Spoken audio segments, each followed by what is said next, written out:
Olá, medievais do canal. Primeiramente, muito obrigado aos 1000 inscritos do canal.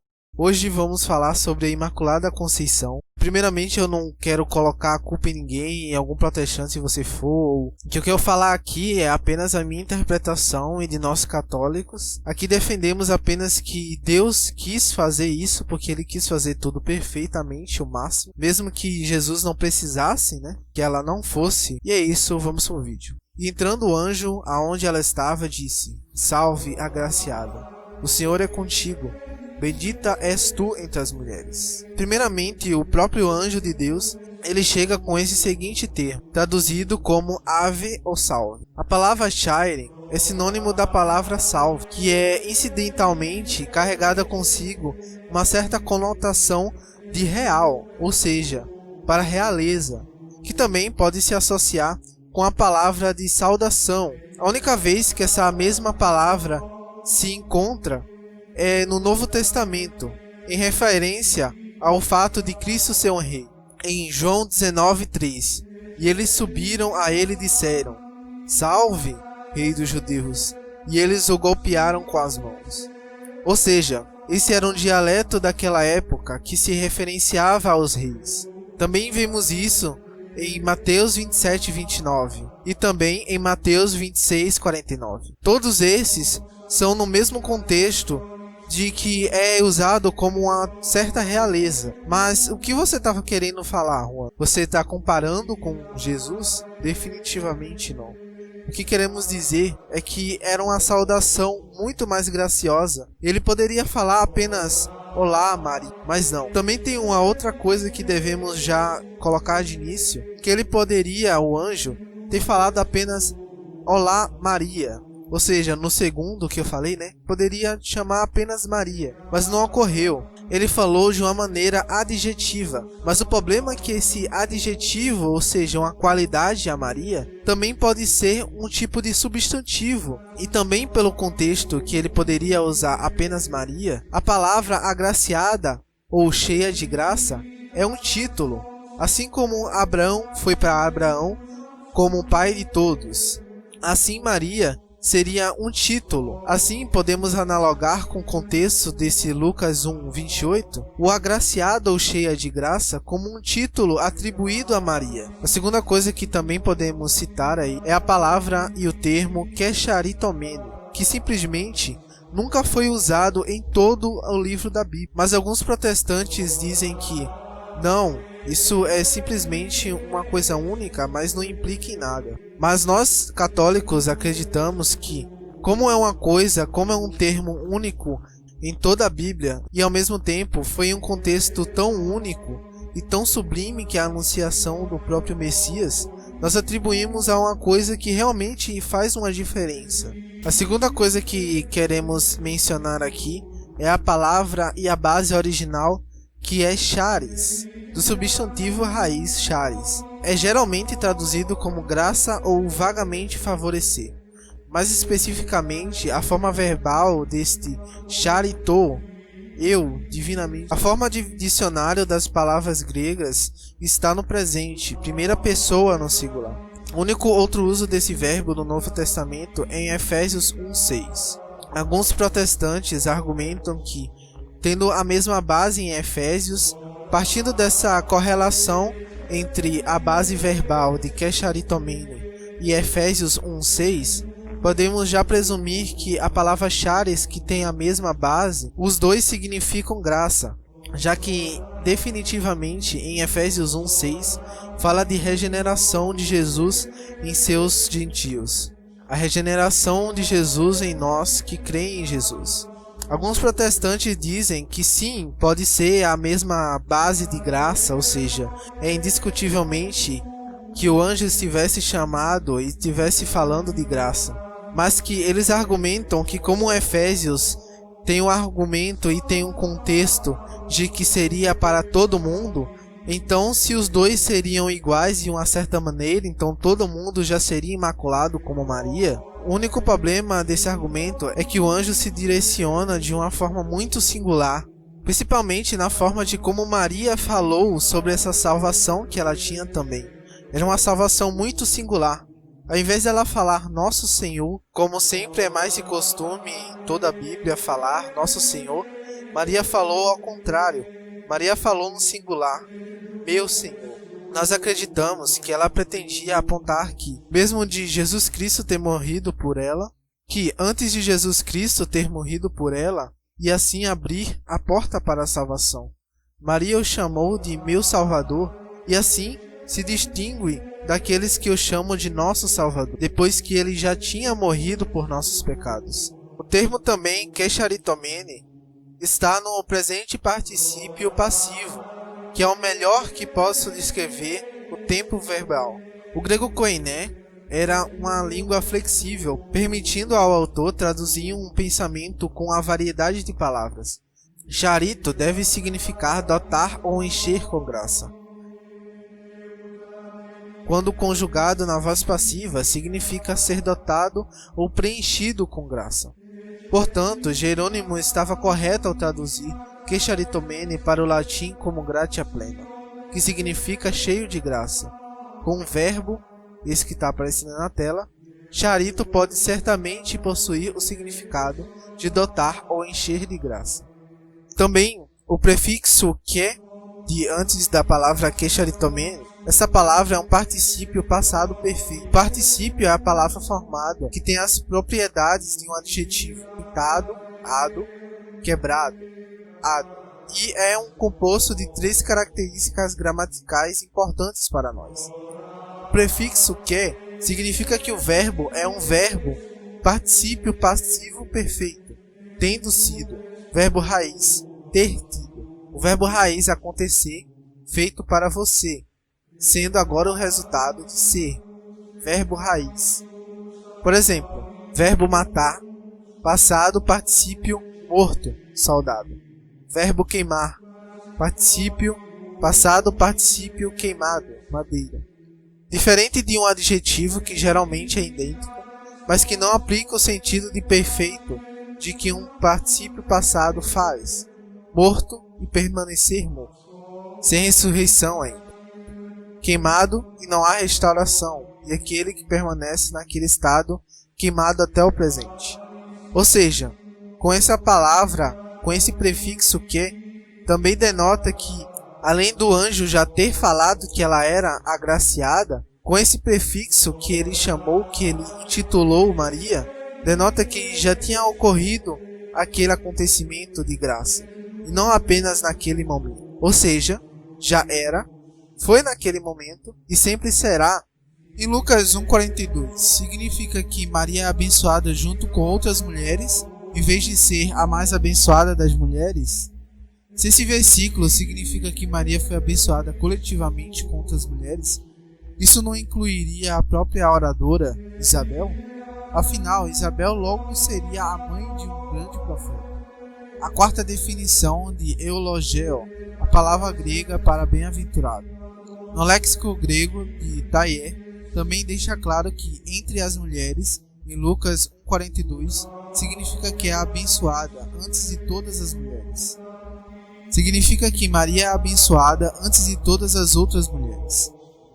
Depois de examinar uma lista de vezes em que a palavra bem-aventurado ocorre na Bíblia, descobri a surpreendente verdade de que Maria e Jesus são os únicos indivíduos no Novo Testamento que são especificamente descritos com a raiz grega eulogeo, que com particípio significa literalmente bom o suficiente para ser elogiado ou falado bem. Outros exemplos em que a forma de particípio de eulogeo é usada para descrever uma pessoa são em São Mateus 21:9, Marcos 11:9, Lucas 19:38 e João 12:13. Eu considero que é bastante significativo que Isabel, a mesma que disse que não sabia de onde vinha a honra em ver Maria, também descreveu Maria com a mesma palavra usada nesses outros contextos.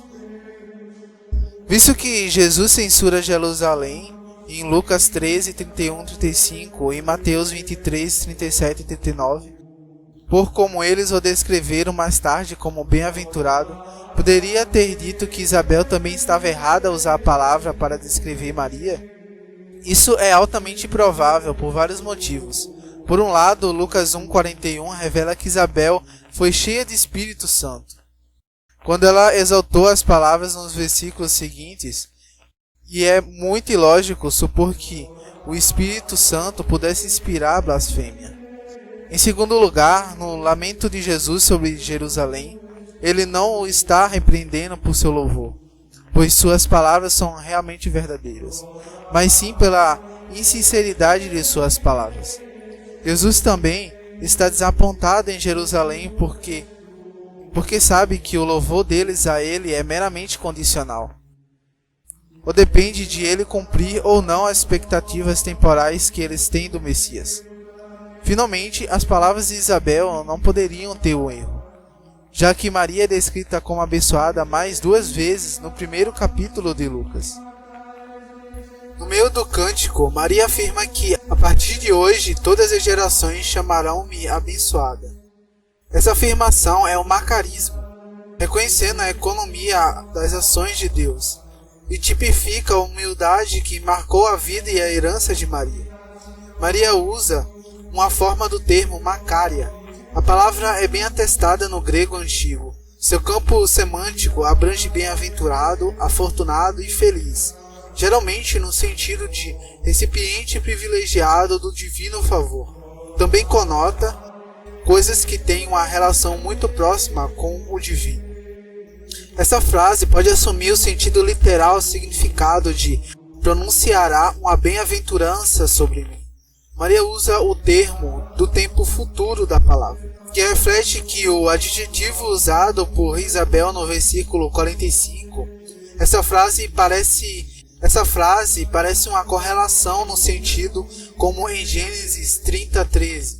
Todas as mulheres me considerarão abençoada. A palavra que foi mencionada, de makariousin, da raiz makar, significa bênção.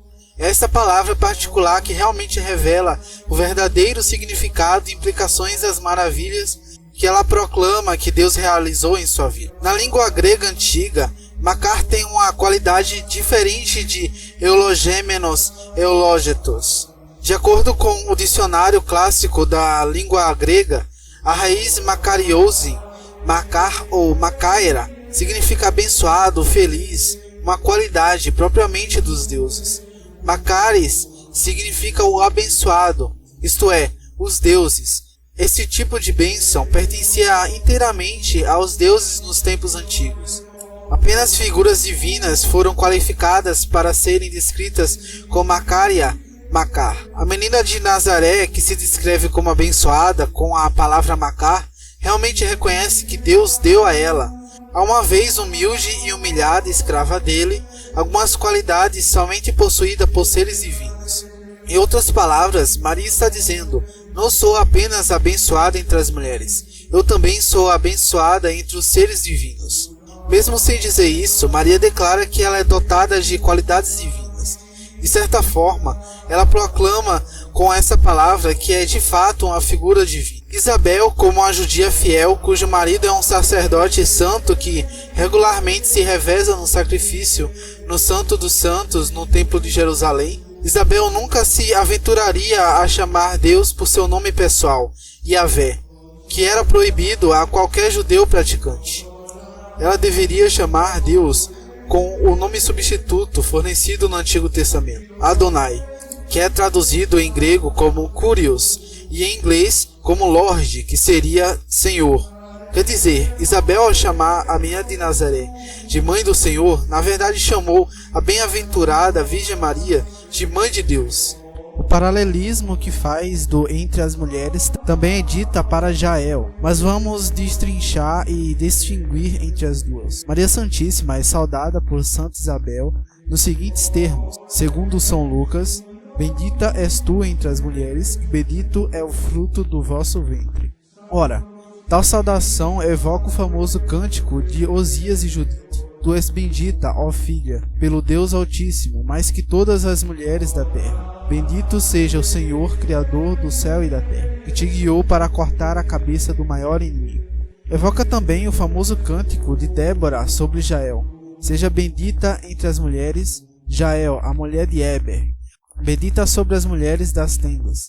As marteladas esmagou a cabeça de Cícera. Partiu e atravessou-lhe as têmporas. Juízes 5, 24, 31. Além de Nossa Senhora, Judite e Jael, são as únicas chamadas pelas Escrituras de bendita entre as mulheres. As passagens acima demonstram que a dupla bênção entre bendita em bendito e bendita em bendita está comumente associada a personagens que obtêm vitórias em batalhas contra os inimigos. Vide também, por exemplo, em Gênesis 14, 19 e 20. Ao atribuí-lo à Virgem Santíssima, o próprio São Lucas reconhece que ela pode ser incluída nessa lista de mulheres que triunfaram na batalha contra os seus inimigos.